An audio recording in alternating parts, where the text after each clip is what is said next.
The number that changes everything. What if I told you that two people can wake up on the same morning, in the same city, eat breakfast, go to work, come home, and be living in completely different realities?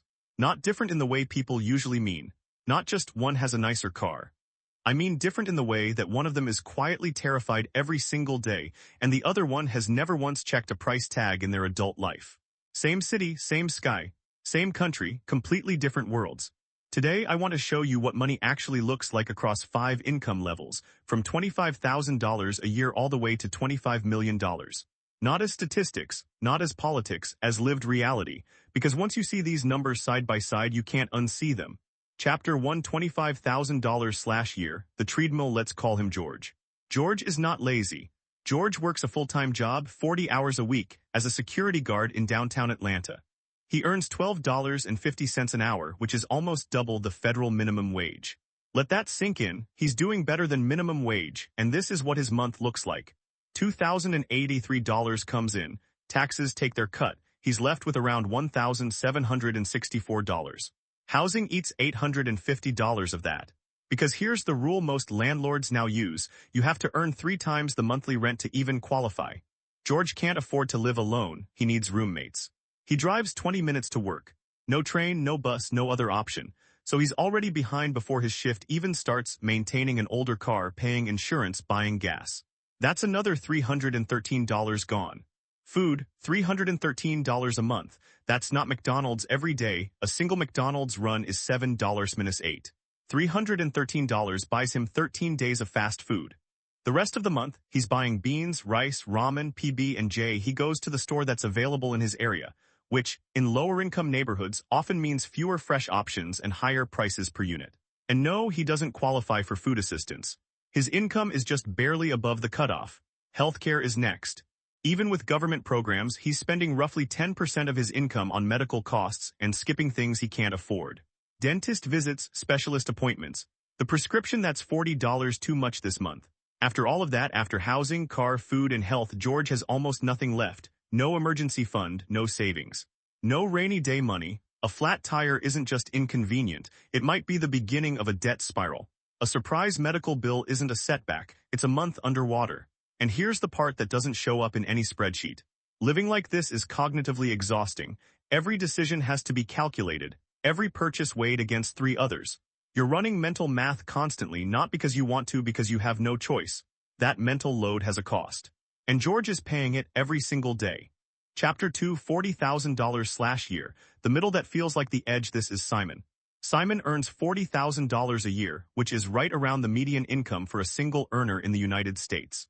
Meaning, if you lined up every working American and found the one in the exact middle, Simon is him. His monthly take-home after taxes is about $2,700. His housing budget stretches to $1,133. He has his own place, small, functional, nothing fancy. He bought a 2011 Subaru Forester on Facebook Marketplace for $4,500. Gets him to work, he's careful with gas. Food is $467 a month. He shops at Kroger, uses coupons, watches prices closely. He can afford a decent cut of meat sometimes. He'll go out to dinner occasionally, but it's not a given. His employer chips in on healthcare, but Simon still pays about $300 a month out of pocket between premiums, deductibles, and medicine. After all of that, Simon has $231 left. Cell phone, Wi-Fi, laundry, that's $105. What's left is $126. Simon wants to save, he genuinely does.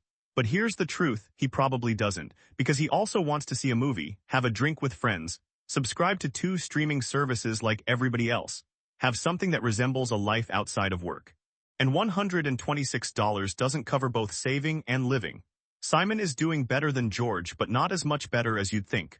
One emergency and he's in debt. One unexpected expense and his carefully balanced budget collapses. Simon is what most people picture when they think working class.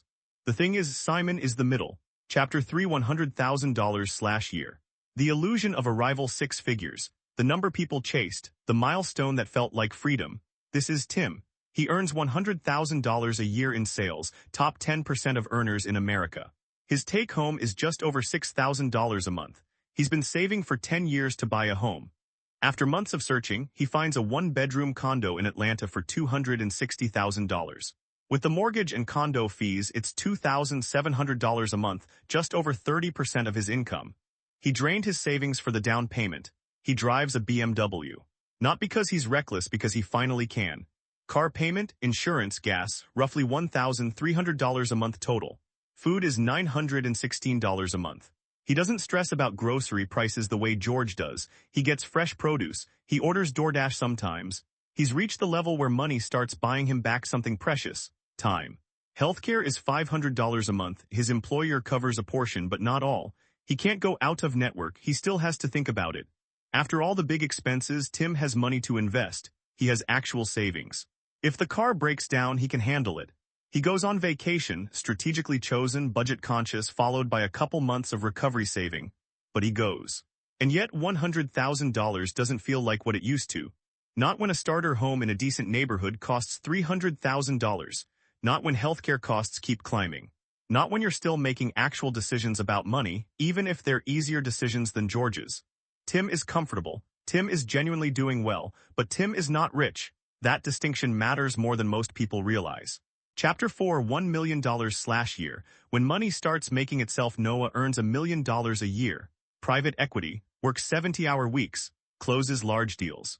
After taxes, he takes home $48,000 a month. In 1 month, Noah earns double what George earns in a year. Let that repeat until it lands. He lives in a $2.6 million home. His mortgage, cleaners, and landscaping run about $19,000 a month. He leases a new car every 3 years, always the latest model. Taxis when he doesn't feel like driving. Business class when he travels internationally, often upgraded for free using the miles he racks up on company travel. Food is roughly $3,500 a month. He doesn't shop for groceries. He has a meal delivery service, high-end, designed for people who don't want to think about meals. He eats at restaurants where $300 per person is fine. Healthcare is $2,500 a month, but the word healthcare means something different at this level. He sees any doctor he wants out of network whenever he likes. Specialists, therapists, preventative care. A luxury concierge doctor whose only job is to make sure Noah is never waiting more than 10 minutes in a waiting room. After everything, Noah still has $10,000 plus left over every single month. And here's where the real separation begins. That leftover money goes into investments. Stocks, funds, portfolios. Money that works while Noah sleeps, compounds while he's in meetings, grows whether or not he shows up. At this level, wealth stops being about what you earn and starts being about what you own. Noah is in the 1%. His wealth is growing faster than anyone below him, not just because he earns more, but because the system is structurally designed to multiply money at scale. Chapter 5, $2,500,000/year. A different species of life. Robert makes $25 million a year. He might own a national car wash chain. He might be a Fortune 500 CEO. He might be a well-known entertainer. Doesn't matter. What matters is the math. At this income, money stops being measured in monthly budgets. Robert thinks in net worth, the total value of everything he owns. And here's the first strange twist. Robert probably pays a lower tax rate than Tim. Most of Robert's pay comes in the form of stock. He's not taxed on stock until he sells it. When he does sell, he pays capital gains rates of 15 to 20%. Meanwhile, Tim on his salary is paying a higher effective rate. The system taxes earned income harder than owned wealth. That's not a bug, that's how it was written. Robert's home is worth several $1 million, but he chose something modest because he's buying a summer property in Italy this year.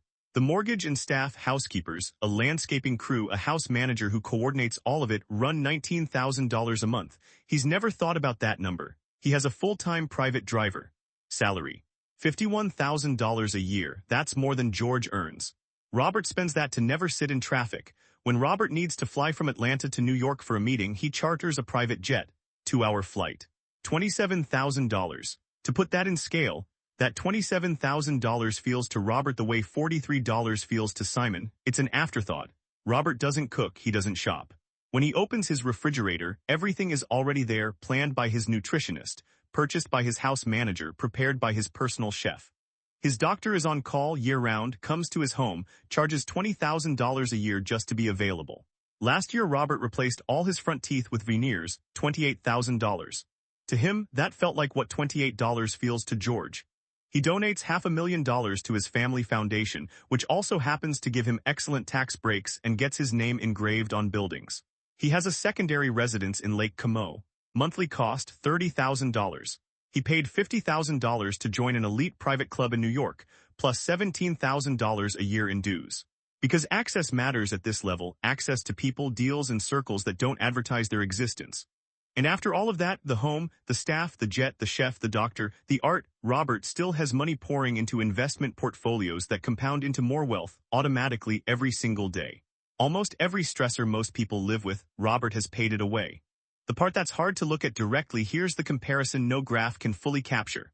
Robert, at $25 million a year, earns more in a single 8-hour workday than George earns in 4 years. In 1 hour, Robert earns more than George earns in 6 months. George's entire working life, 40 years of full-time work, wouldn't cover Robert's income for a single year. And yet, they both live in the same country, eat food from the same supply chain, drive on the same roads, pay into the same social systems. 100 years ago, the top 1% took home 20% of all national income. Then, through taxation, labor organizing, and policy reform, that number dropped to around 10%. The gap closed. It wasn't magic, it was a choice. Then, starting in the 1980s, the choices changed. And the curve started climbing again. We're now back near the levels of a century ago. The 1% hold nearly 10 times the wealth of the bottom 50% combined. $5 trillion in generational wealth is set to pass hands, largely untaxed. This matters not just morally but practically. 44 million Americans in the wealthiest country in history don't have enough food every day. People who can't afford a $25 overdraft fee. Who skip oil changes because the money isn't there. Whose only access to credit comes through predatory lenders charging 300% interest. George isn't failing because he's lazy. George is trapped in a system where every cost creates another cost. Expensive housing far from work requires a car. A car requires insurance, maintenance, fuel. That eats the food budget. Healthcare becomes a gamble. The emergency fund never gets built. The debt starts. And the cognitive cost of living in this constant calculation, the mental bandwidth that financial stress consumes, leaves less room for anything else. Upskilling, planning, even rest. The question underneath all of this, we love to tell ourselves that America is a place where hard work leads to success, where if you just grind, you'll move up. But the data keeps saying something different. Social mobility, the ability to move up the income ladder, has been declining for decades. The gap between where you're born and where you'll end up is growing. This video isn't an attack on wealthy people. Robert isn't a villain. Noah isn't either. But the distance between George and Robert isn't just about individual choices. It's about a system that compounds advantages at the top and compounds disadvantages at the bottom. And the question isn't whether that's comfortable to admit.